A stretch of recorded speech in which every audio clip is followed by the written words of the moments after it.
Donc là, on va mettre en route le pistolet à peinture. Avant, chose très importante, ça va être la dilution de la peinture. Ne pas mettre directement la peinture sous le pot sans l'avoir diluée ou malaxée, parce que sinon, ça va pas bien projeter, on va pas avoir un bon rendu. Nous, on l'a déjà malaxé et dilué hier. Là, on a le filtre ici, qu'on laisse dedans, comparé à l'enduit. Avec l'enduit, on l'enlève.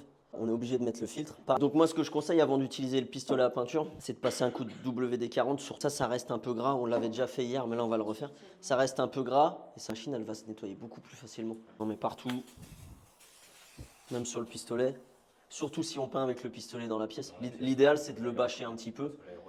Voilà, c'est ça. Il y aura toujours un petit film de poussière.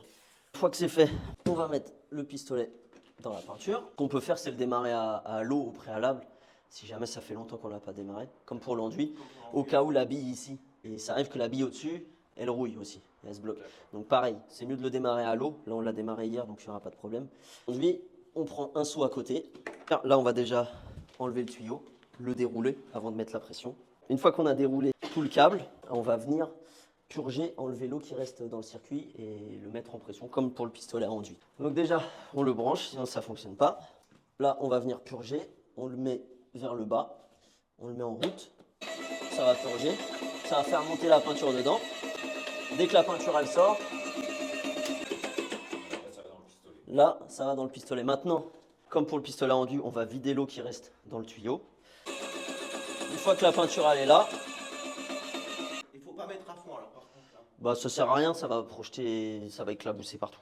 Là, le pistolet il est en pression. On va venir mettre le clean shot.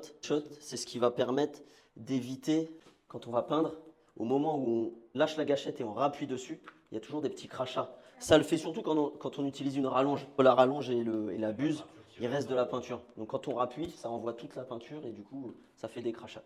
Donc le clean shot, ça c'est assez important si on veut faire du boulot propre. Non, ça c'est fourni, c'est à acheter à part, mais c'est indispensable. Même si on n'utilise pas la rallonge, moi je conseille de le mettre, je le mets tout le temps. Pour être sûr qu'il n'y ait pas des petits postillons partout.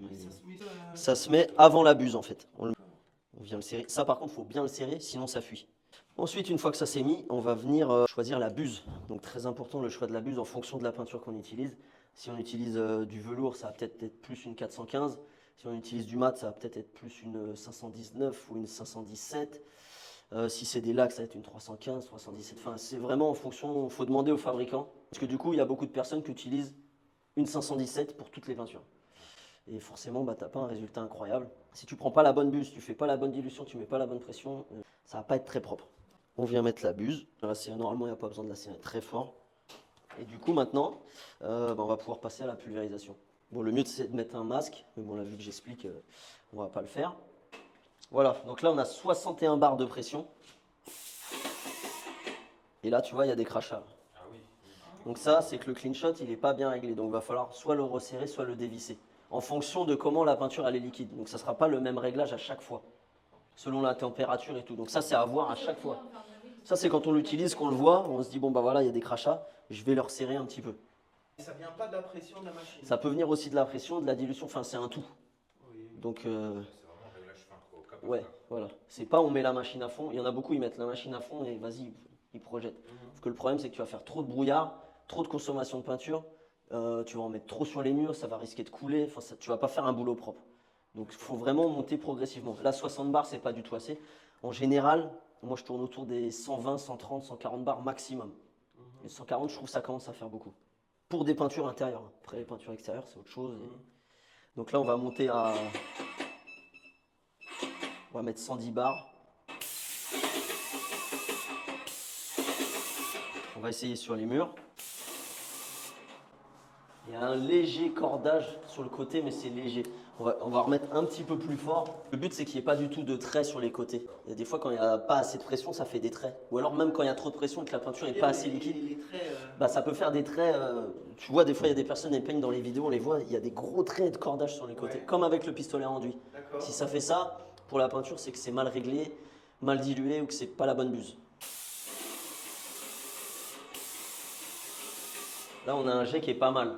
On pourrait monter légèrement encore un peu, mais après, on va peut-être avoir trop de brouillard. Donc là, pour l'application, ce qu'il faut faire, c'est être le plus parallèle possible. Pas comme avec le pistolet enduit. Avec le pistolet enduit, on se met loin du mur et on peut faire comme ça. Là, vraiment, il faut être le plus parallèle possible, tout le long, au maximum qu'on peut pour éviter que ici il y ait plus de peinture et qu'en bas il y ait juste un voile parce que ça envoie juste comme ça quoi. Et ici ça charge comme ça. Donc le but c'est vraiment au maximum d'être le plus parallèle possible. L'important aussi c'est de bien faire le recouvrement, pas faire un jet comme ça et repartir là parce que là c'est sûr ici on a un manque de peinture. Donc, ce qui est important c'est de bien repartir sur le milieu à peu près, on chevauche bien pour être sûr qu'il y ait la même quantité de peinture partout. Pas être trop près du mur parce que si on est trop près ça fait des coulures. Quand on arrive au plafond, soit on lâche la gâchette mais du coup on prend le risque que ça fasse des petits crachats. Donc on lâche la gâchette et on la reprend pour faire une petite coupure et éviter que ça fasse une coulure. Soit on garde la gâchette appuyée, mais il faut avoir un mouvement assez rapide au niveau du haut. Il faut aller assez vite parce que si on est trop lent, on va faire ça. Et du coup là, on est sûr que ça fait une coulure.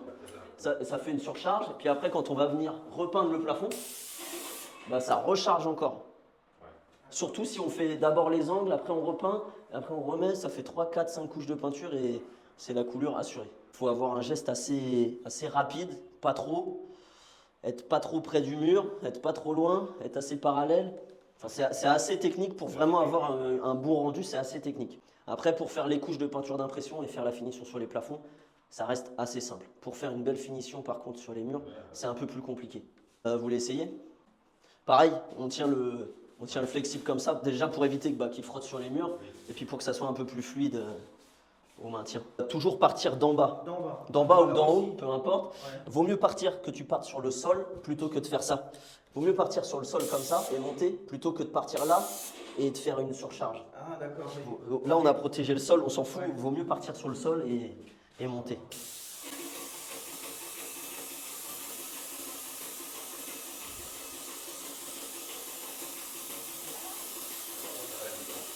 Là, il ne faut pas trop charger. Là, on est sur des enduits, donc ça absorbe bien. Mais si on est sur une ancienne peinture et qu'on charge trop, ça ne va pas être pareil.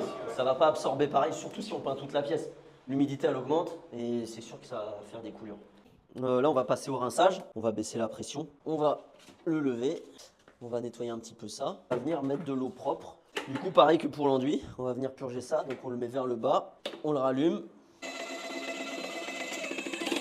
Là, on va venir vider, comme pour l'enduit, tout ce qui reste dans le câble. On enlève la buse, on remet dans la peinture jusqu'à temps qu'il y ait de l'eau qui sorte. Et dès qu'il y a de l'eau qui sorte, je le mets dans... Là, j'appuie dessus. Là, je remets la pression. Là, l'eau a commencé à arriver. Donc, on va le mettre dans le pot à côté. Moins il y a de peinture dans le câble, plus il monte en pression. Là, ce qu'on va faire, c'est qu'on va démonter ça pour nettoyer le filtre. On l'éteint, on baisse la pression. On va démonter ça. On va le nettoyer parce qu'il y a plein de peinture dessus. On peut mettre aussi un coup à l'intérieur. Nettoyer ici. On peut la démonter si on veut. Ce qui est bien de démonter aussi, c'est ici. Il reste toujours un petit peu de peinture. Là, je ne l'ai pas très bien rincé, donc à mon avis, il y a de la peinture. Vous voyez, il reste de la peinture. Donc là, on le remet là, et rapidement. Changer l'eau, on va reprendre de l'eau propre. Le rincer une dernière fois, maintenant qu'on a nettoyé le filtre ici. Et l'autre, le filtre là-haut, on le nettoiera après. Et vers le bas, on le rallume. Là, l'eau, elle est claire. On le remet en pression. On va appuyer sur le pistolet. Là, c'est encore bleu. Là, on va remettre la buse juste vite fait pour la rincer. On la rince d'un côté, de l'autre. Voilà, là, pour moi, il est nettoyé. Il n'y a plus qu'à nettoyer ça, à dévisser le clean shot et à ranger le câble. Pareil, si tu as plus d'espace, ça va plus vite. Je pense que ça va super vite. Quand tu es habitué, première fois, oui, tu mets un peu de temps. Le temps de comprendre, pas oublier qu'ici tu l'as pas démonté, tu mets un peu de temps, mais après ça va tout seul. C'est quand même un gros gain de temps et tu te fatigues pas quoi.